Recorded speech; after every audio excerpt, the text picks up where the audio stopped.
Well, g'day. Welcome to the Shed Mahal. It's Dale from Delbasid Timbers. So, what's on the agenda today? Well, I've actually had another order for one of my larger sort of plywood bowls. Now, it's going to end up being the diameter of that. Now, I normally keep a couple of them already cut and measured up in the shed so that when I've got to go and do it, I'm ready to rock and roll. But I'm not going to go and just grab 7 or 8 sheets, like that, because otherwise most of it ends up on the floor and it's not the nicest stuff. So you can see where the holes are there, and in another one it's there, and in another one it's there. Oop, there. There we go. And then we're going to have 2 pieces of that size. One will be a backing plate, and that's what will go onto a face plate, and which will probably be that one because it's got a bit of a cheesy bite. The rats have been into it. But this piece will be the bottom of the bowl, and we'll sort of work out how big that needs to be. Now, we're going to make these into rings, so this gets a little bit sketchy because I do have a scroll saw here, but I'm a bit lazy about changing the blade, and it's a pain in the ass. So I'm actually going to do something a little bit kind of sketchy, if you know what I mean. Now, if you're not keen on sketchy, just fast forward a little bit. But if you are keen on sketchy, this could be pretty damn funny. In reality, it's not actually too bad. I've done this plenty of times. The less shit you've got, the less you got to cut off. There you go. That's the philosophy. Let's get into it.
Perfect! Clamping Dale style. If you ain't got enough bitch and clamping's a pain in the ass, use a brick. Well, this will take a day to go off.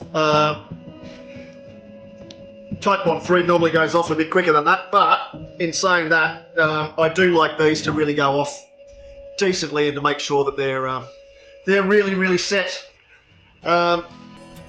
Now, I didn't measure anything with any of that because I've done lots and lots of these. The only thing that I will measure definitely is when I put the faceplate onto here, I'm going to actually measure the faceplate is equidistant to that bottom outside piece all the way around. That way I know that this is spinning true. The rest of it doesn't really matter because it'll just get turned anyway. But so long as this outside ring, the biggest ring, is spinning concentrically to, oh, that was a big word for a Sunday, concentrically, boys and girls, to the faceplate, then we're going to be pretty much tickety-boo. So I reckon it's that time of day, considering I've been teaching all morning, that we might head inside and have the rest of the day off. We'll be back in the morning and we'll spin this up.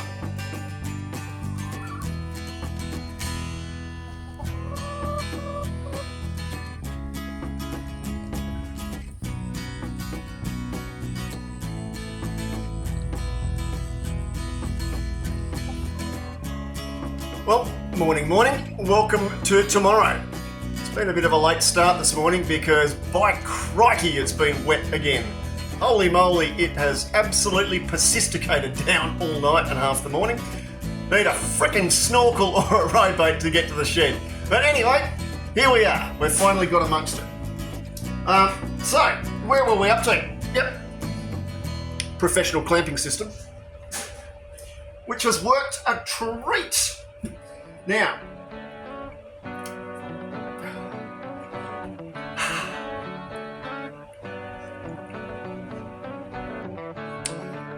see, that's what happens when you don't put some grease-proof paper down. Try saying that really fast. But anyway, that's how we get to. Hang on, I'll come and give you a look. Come and have a squizzy. See? Oops, we've got a little bit of my mat stuck to it. Oh well, that'll come off. But there we go. So that's the process, and you can see that that actually makes the turning so much easier because we don't have to sit there and cut away all of that stuff. Now I know that on which one? That one there, that one there, that one there. See, that one. We're going to be starting to get a little bit thin, so we'll have to take it a little tiny bit easy. But that's all right. We can do that. And then we know that the bottom three are all solid. And I'm going to get down to, right down into the bottom of this one. So I reckon we've got 5 sheets of ply there. So it's 12mm ply, 5 sheet. We're probably going to go down to sheet number 3 down in there. That's how thin that I really want to get it. And hopefully, I want the whole thing to roughly come out at about 350 grams or thereabouts. All right, let's go up to the lathe and we'll attach a faceplate to the bum bit and then we'll crack on and see how we get on. Rightio.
Alright, moment of truth, whether we measured all of this correctly or not. Oh, it's going to be close. Oh, other way, wrong way, turny turny.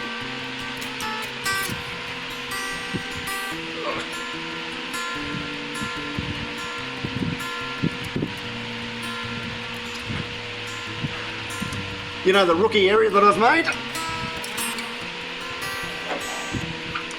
Because, hang on, come and have a look what I'm talking about. Because I'm maxing out here the bed of the lathe, hang on. Oh, I can't even show you. This is a pain in the ass. Pain in the ass, pain in the ass. Anyway, because I've got the faceplate on the back, to be able to turn the back, of course I need the rest back there, don't I? Right, so let's take that off again and start again. Fire out.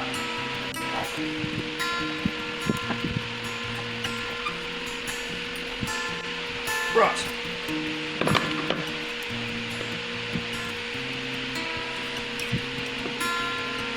Round two.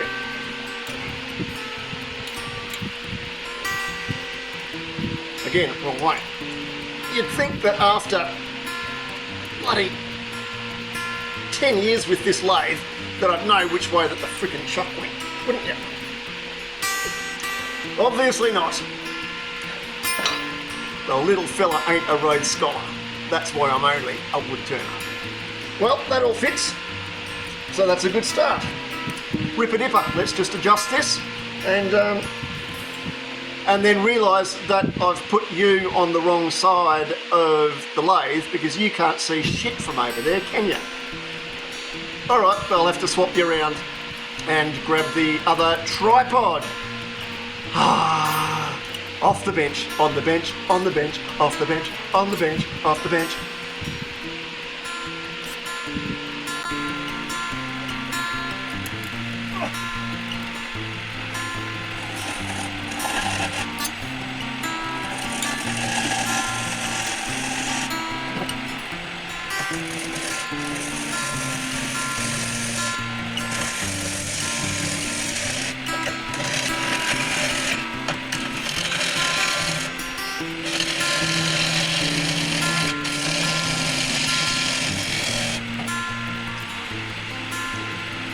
The joys of plywood.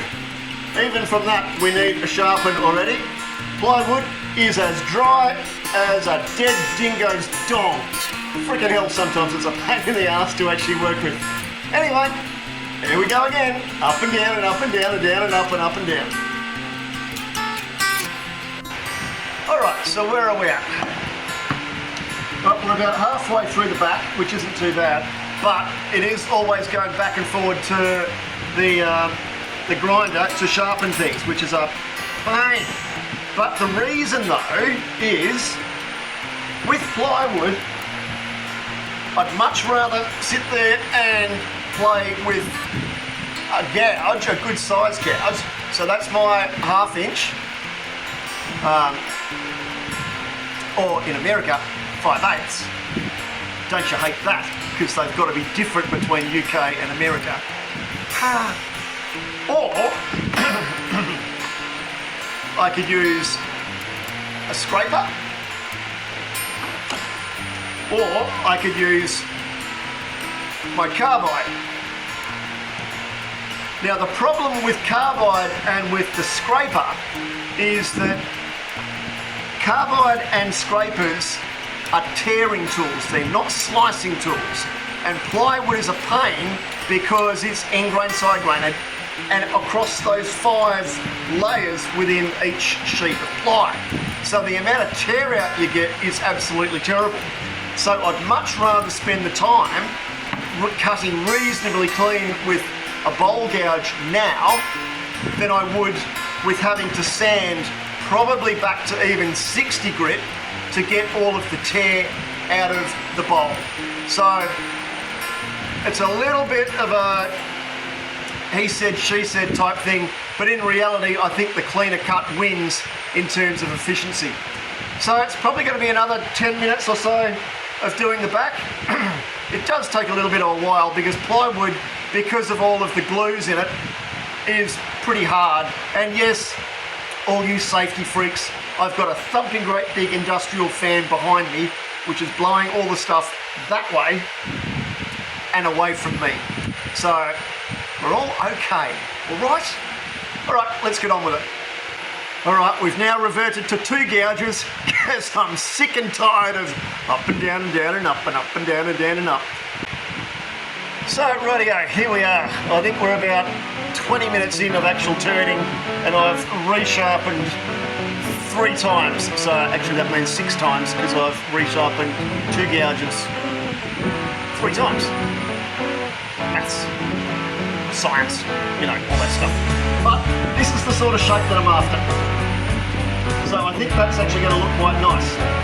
Now I'm going to sand all of this, I'm going to sand all the back and sort all this out. And I'm probably going to put a finish on the back of it before I start doing the front. Only because I want to be able to feel when I'm on the front if we've got any flex. Because there's going to be points where I'm going to start getting pretty damn thin with all of this. So I want to make sure that when I've done that, I don't have to then sand both sides, because if I'm sanding then I'm putting pressure on it and I'm going to actually flex things even more, and I don't really want to do that. So we'll sand this side of it, get all that done, put a finish on it, and then I'll move you back to the other side and we'll start cutting the front. Alright, so let's have a look. I've finished the back. Whoops, sorry, wobbly. I'm not on the tripod at the moment. So there we go. That's it, all finished. Now you can see it's a decent size and it's got a bit of a decent shine to it as well. We'll be able to see that a lot easier on the front. But yep, there we go. So far, so good. We're about an hour in all up, which does take quite a bit of time with these things. But anyway, we'll spin it around and start to have a look at the front. Got to take it off because I've got to get the rest out the way. Oh, I should have actually moved that first, shouldn't I? Undone that.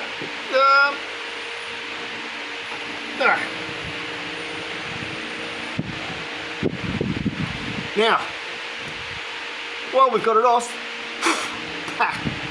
there we go. Have a look at the shine on that. Now, who said that you can't get plywood shiny? You can, and you don't need bloody urethane. Shitful stuff that it is. But yeah, have a squiz. I think the profile of that's quite nice. There you go, have a good look. Alright, let's whack him back on. I could wear that as a hat. I can't see. Can't bend that far. I'm not as flexible as I used to be. Jeez. This aging stuff doesn't have much going for it, does it? It really doesn't. Oh, crikey. Then again, I shouldn't really be whinging too much. There are a lot more people in the world who've got far more to whinge about than I do. I'm one of the lucky ones, I must say. Rightio, there we are. I'll give that a good squeeze. Without doing a valve. Okay. I'll just double check that everything's nice and square and square. It's not square, it's roundy. Alright, let's get some toolage and we'll start hacking into it.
Oh, yeah.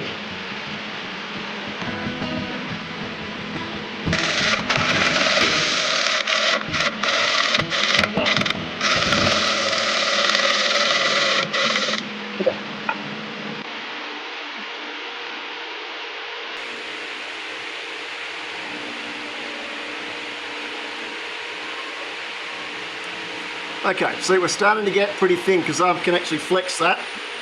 So,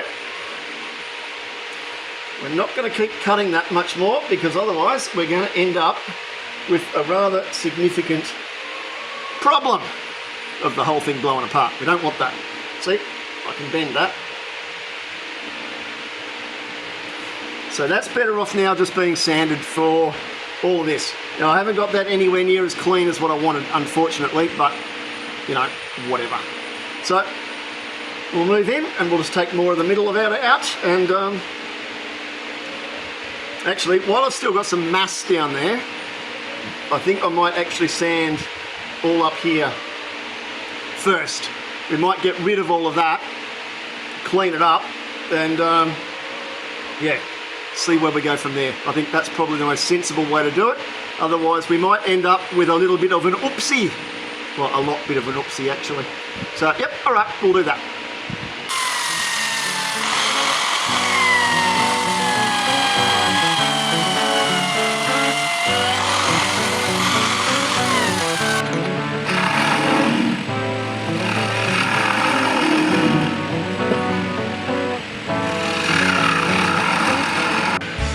So there we go. We're all fully sanded. So that's sanded up to 800 grit. I'm quite pleased with that, actually. Now this is never designed to be a salad bowl. It's only designed to be a fruit bowl. Having liquids in plywood isn't the best of ideas, regardless of what finish you're going to put on it, unless you're going to put some sort of clear coat. That's not really what I like doing. So that's what the plan is. I'm quite pleased with that so far. So I'm just going to whack a finish on it, and we'll pull you back in a minute and we'll have a look. What do you think? I think plywood is actually a really, really underrated medium. I'll give you a look in a sec once we're sorted, and we'll then take some stills and stuff like that.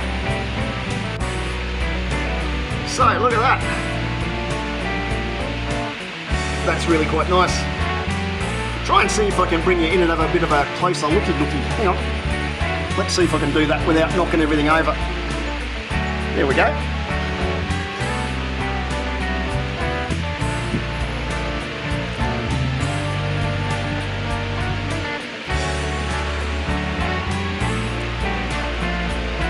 All right.